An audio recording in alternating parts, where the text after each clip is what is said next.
말씀은 베드로전서 1장 13절부터 17절까지입니다.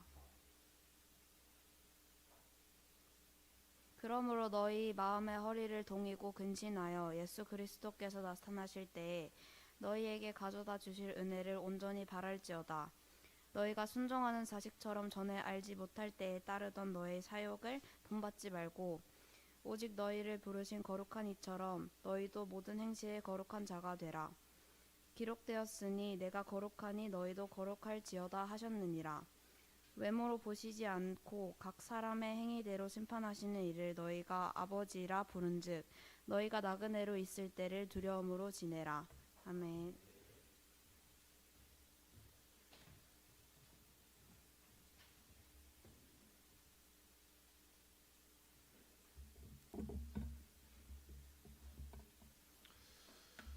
한 주 잘 지내셨습니까? 반갑습니다. 대한민국의 그 축구 간판 스타라고 하면 기억나는 사람이 있습니까? 아마 차범근이 기억나시는 분들은 연식이 오래되신 분일 거고요.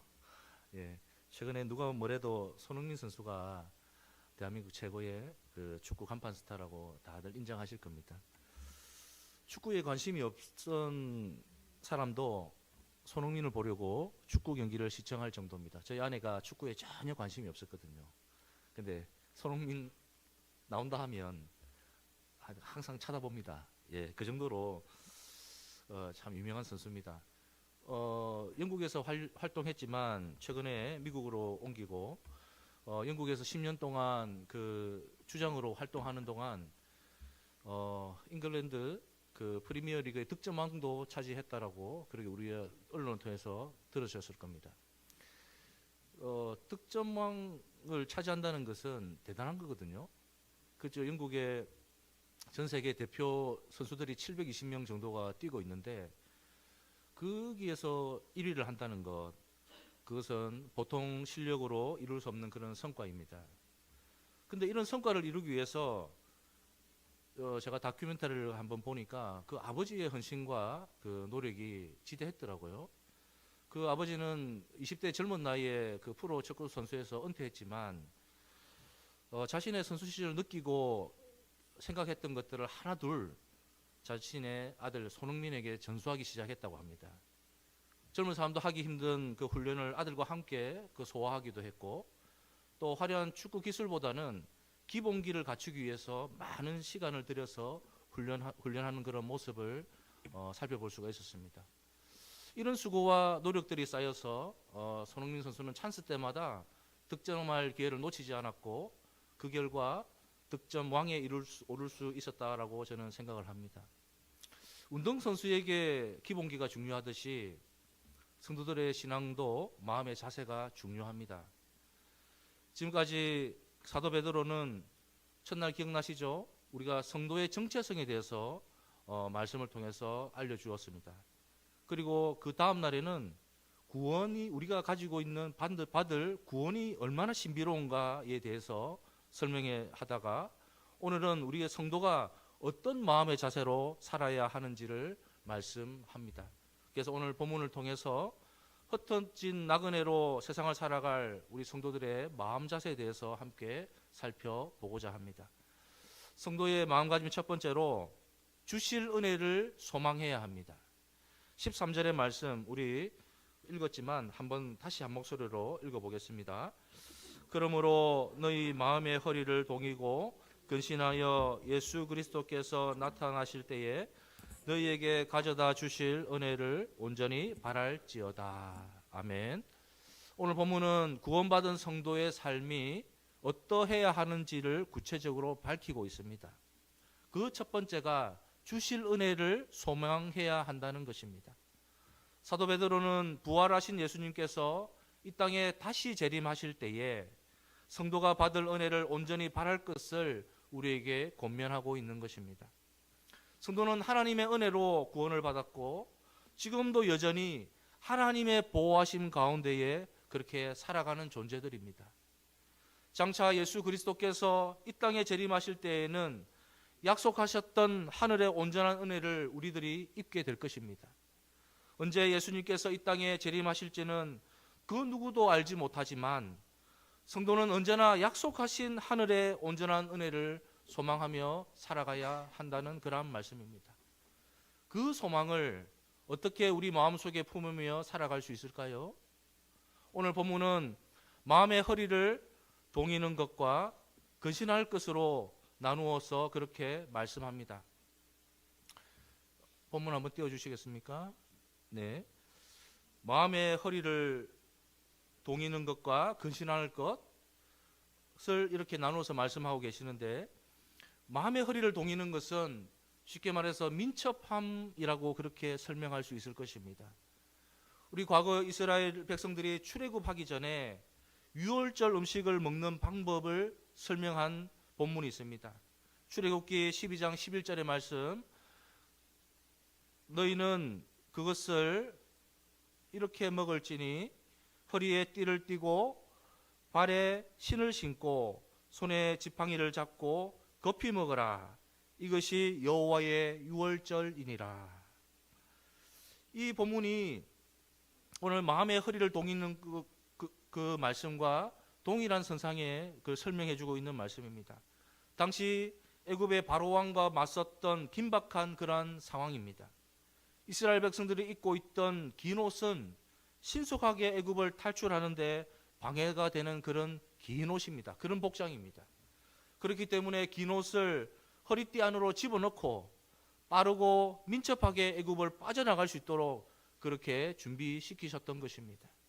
이 권면은 애굽과도 같은 세상 속에 우리가 나그네와 같은 존재로 살아가야 하는 성도의 삶의 자세가 어떠해야 하는지를 보여주고 있는 그러한 말씀이기도 합니다. 그러므로 성도는 언제나 하나님의 말씀에 민첩하게 순종해야만 합니다. 하늘의 소망은 우리가 정신 승리로만 그렇게 얻어지는 것이 아닙니다. 하나님의 말씀에 순종하며 하나님의 말씀에 우리의 삶을 거울과 같이 비교해 볼 때에 우리가 그 하늘의 소망을 잃지 않고 살아갈 수 있는 것입니다. 다음으로 죄에 대해서 근신하는 자세에 대해서 그렇게 살아야 한다라고 그렇게 본문은 말씀합니다. 세상이 주는 유혹과 죄가 주는 달콤함에 물들지 아니하고 주님이 언제 오신다 하더라도 부끄럽지 않는 그러한 상태를 우리는 유지해야만 하는 것입니다. 성도는 세상 사람들과 똑같은 욕망, 똑같은 소망을 가지고 살아가는 그러한 존재들이 아닙니다. 하나님께서 우리에게 예비하신 영생을 바라보며 살아가야 한 그런 존재들인 것입니다. 하나님의 사랑과 예수 그리스도의 값진 희생을 우리가 경험하고도 아직도 헛되고 어리석은 세상의 욕망에서 빠져나올 생각조차 하지 않는다라고 한다면 그것은 성도로서의 잘못된 삶을 살아가고 있는 것입니다. 유월절의 어린 양의 보혈로서 구원받은 성도들은 속히 애굽을 떠나서 새로운 땅, 약속의 땅, 하나님의 말씀이 인도하는 땅으로 이동해야 한다는 그러한 말씀인 것입니다.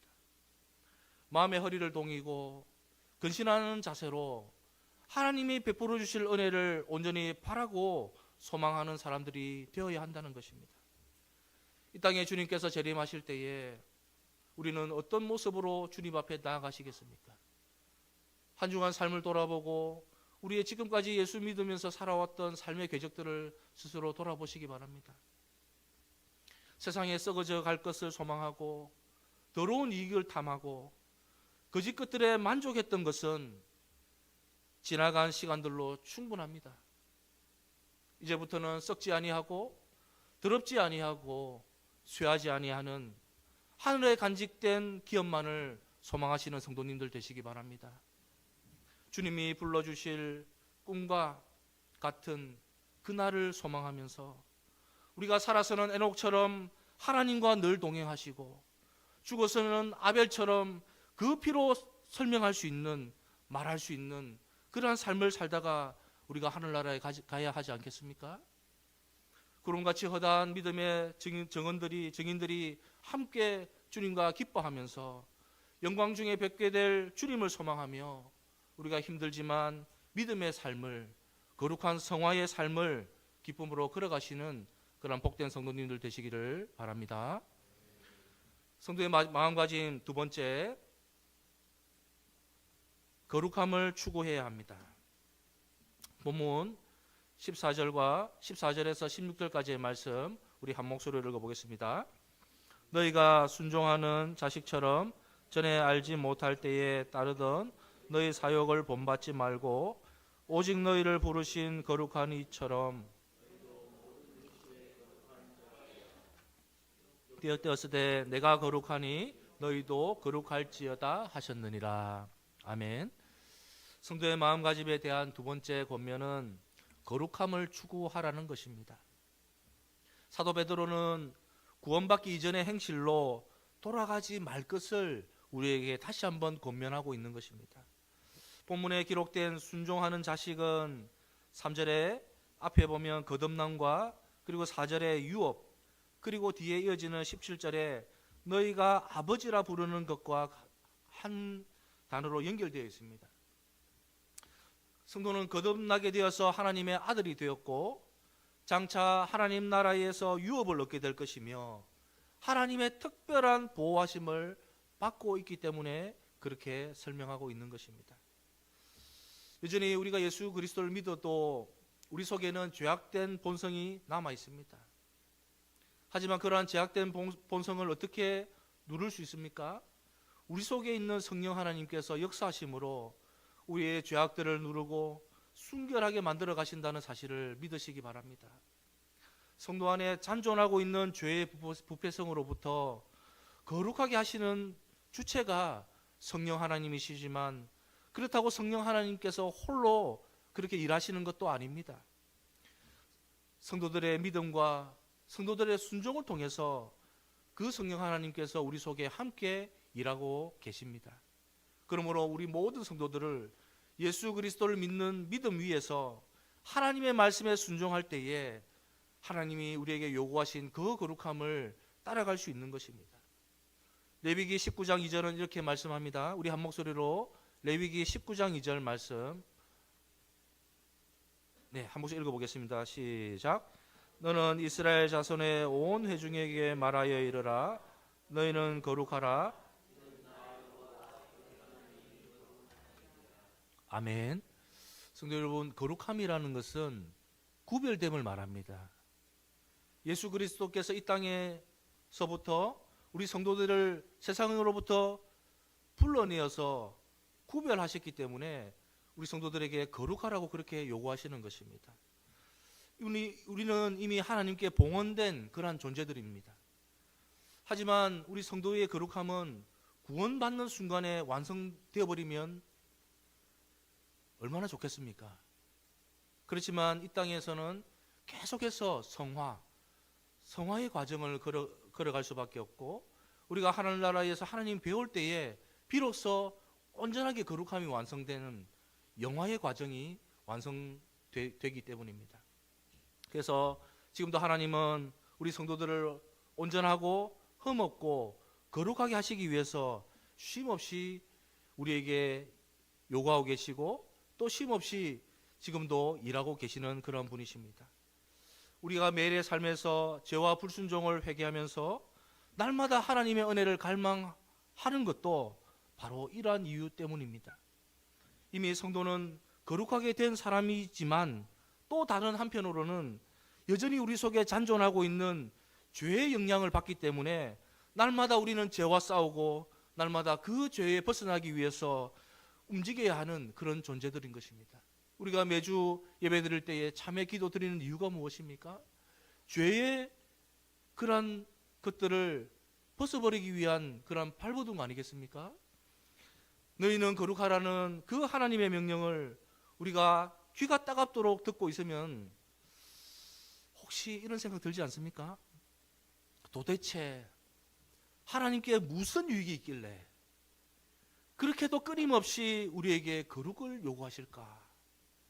그런 의문이 들지 않습니까? 남들이 무엇을 저에게 줄 때에 의심합니다. 낯선 사람이 이게 저 사람 무슨 유익이 있기 때문에 이걸 줄까? 그렇게 생각하는 것과 똑같은 이치입니다. 하나님께서 우리에게 거룩을 요구하시는 것은 우리에게 유익이 있기 때문에 그런 것이 아닙니다. 사실 한번 생각해 보십시오. 하나님은 모든 점에서 완전하시고 모든 부분에 부족함이 없으신 분이십니다. 그러니 저와 같은 그런 오해를 하시면 안 됩니다.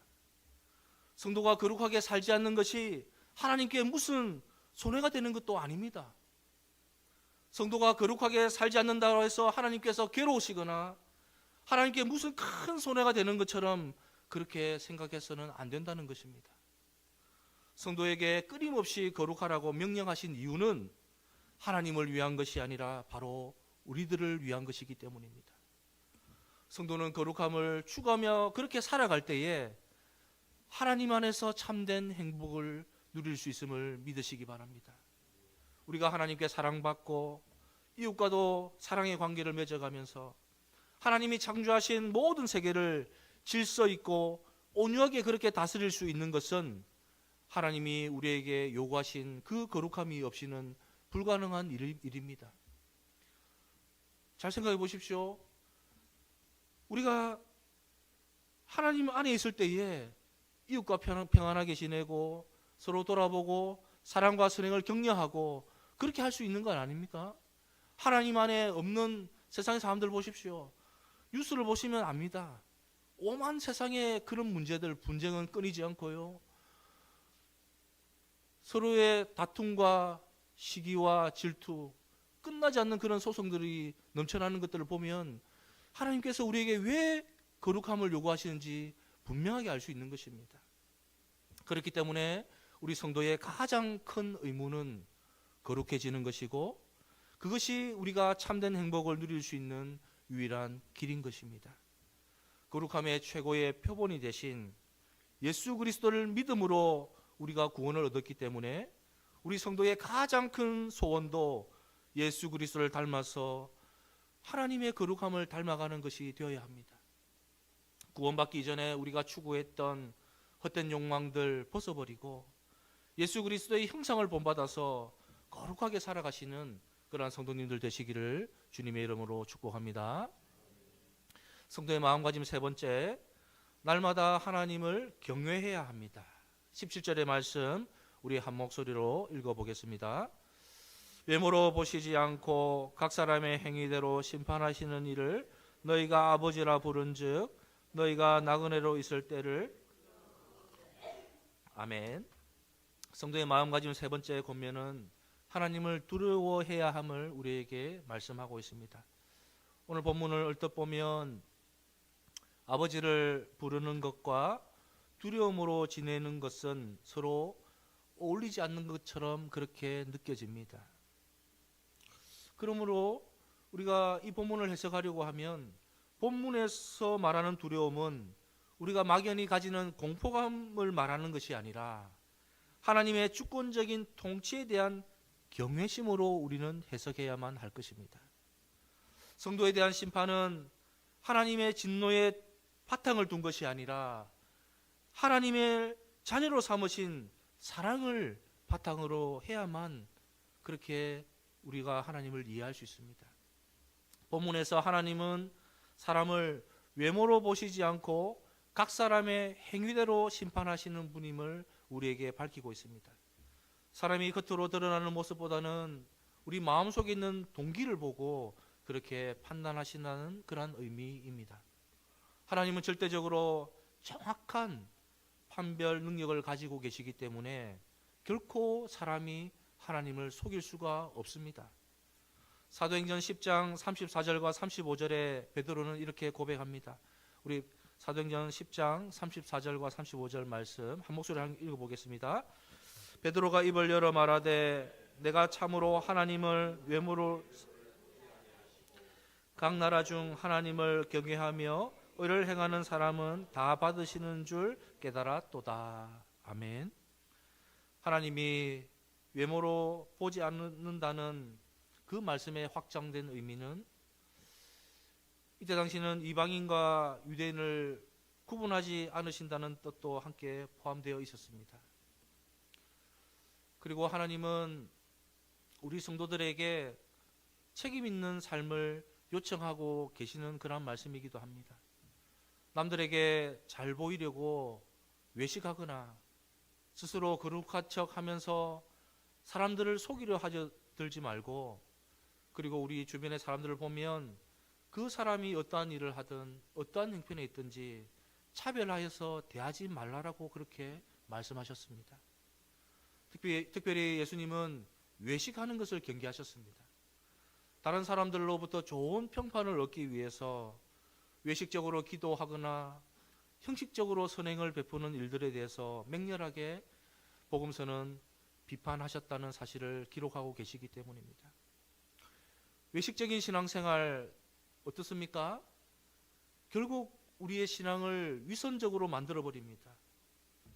그렇게 위선적인 일상이 되면 우리의 마음은 더 이상 은혜 받지 못하는 공고하고 굳어진 그러한 마음으로 고정될 수밖에 없습니다. 처음에는 잠시 사람의 눈을 속이기 위해서 외식을 행하였다 할지라도 그것이 굳어진 후에는 결코 진실할 수 없는 위선적인 삶을 살아갈 수밖에 없습니다. 오랫동안 위선적인 신앙생활을 하면서도 자신의 마음을 하나님께 바치지 않는 그러한 신앙생활을 하는 사람들이 얼마나 많이 있습니까?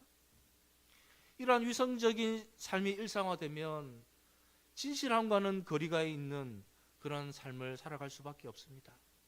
자신이 지은 죄에 대해서 회개할 마음은 사라져버리고 거룩함에 대한 욕구마저도 상실되어 버리게 되는 것입니다. 성도 여러분, 하나님은 우리 각 사람의 중심을 보고 계시는 분입니다. 상습적으로 하나님께 마음을 바치지 않는 외식적인 신앙생활을 하게 되는 것은 우리 속에 하나님을 경외하는 그러한 마음이 없기 때문입니다. 하나님마저도 속일 수 있다는 그러한 착각 속에 살아갈 때에 우리는 그러한 일을 담대하게 행하고 마는 것입니다. 하나님은 결코 우리 인생들에 속지 않으시는 분이십니다. 그러므로 하나님을 두려워하되 진실한 마음으로 사랑하는, 하나님만을 경외하는 그러한 성도님들 되시기를 주님의 이름으로 축복합니다. 말씀을 정리하겠습니다. 제가 아직도 밀양에는 옛날 우물물이 있습니다. 과거 상수도가 보편화되기 전에는 동네마다 그 우물을 뚫어서 마을 사람들이 먹는 그 우물물이 유일한 그 마을 사람의 식수원입니다. 우물에서 맑은 물이 나올 때는 온 동네 사람들이 그 우물을 아낍니다. 깨끗한 함석을 만들어서 뚜껑을 만들고 또 시간을 정해놔서 물을 퍼먹도록 자물통까지 달아서 그렇게 우물을 보호합니다. 기억나시죠? 연세 있으신 분들은. 왜 그렇습니까? 그 우물이 그 마을 사람들 모두의 식수의 근원이기 때문에 그렇습니다. 그러다가 그 오랜 세월이 지나서 그 수원이 고갈되면 오염됩니다. 식수로서의 우물의 가치를 다하게 되면 사람들은 더 이상 그 우물을 보호하지 않습니다. 아이들도 그 우물에 침도 뱉고 짝대기도 빠뜨리고 그런 기억들 다 있으시지 않습니까? 그래서 물은 점점 더러워지고 거기는 파랗게 녹조가 끼게 됩니다. 그리고 여름에는 그 속에 장구벌레가 가득하게 되겠죠. 그 장구벌레가 자라서 그 우물에서 모기들이 득실거리고 밤마다 사람들을 괴롭힙니다. 그때쯤 되면 무슨 생각합니까? 야, 저 우물 막아버려야 되겠는데? 누가 저 우물 안 막아주나? 그렇게 생각합니다. 우리 성도의 마음도 이 우물과도 같습니다. 하나님께로부터 은혜를 공급받지 못하거나 마음을 깨끗하게 지키지 못하면 우리 속에 우물인 구원의 은혜는 사라져버리게 될 것입니다. 구원의 강벽은 잊어버린 지 오래되고 메마르고 건조한 그런 신앙생활을 할 수밖에 없도록 그렇게 만들어버리는 것입니다. 지금도 마귀는 하나님의 은혜가 흘러들어오는 구원의 근원을 막아버리거나 성도들의 마음을 더럽히기 위해서 호시탐탐 우리를 유혹하고 있습니다. 운동선수에게 기본기가 중요하듯이 성도의 신앙을 위해서는 마음 지키는 것이 중요합니다. 사탄의 어떠한 시험에도 흔들리지 않는 그 마음의 기본기를 닦으시기 바랍니다. 주님이 우리를 부르실 그날까지 주님께서 주실 은혜를 소망하고 우리의 행실의 거룩함을 추구하고 하나님을 경외하며 그렇게 살아가시기 바랍니다. 이 모든 것들은 성도가 이 땅에 거쳐가야 할 나그네의 삶이 끝날 때까지 계속되어야 하는 것입니다. 사탄이 우리의 마음을 빼앗거나 우리의 마음을 더럽히지 못하도록 우리 스스로의 마음의 허리를 동이고 근신하며 살아가시는 그러한 복된 성도님들 되시기를 주님의 이름으로 축복합니다. 오늘 말씀 생각하면서 통성으로 짧게 기도하기 원합니다.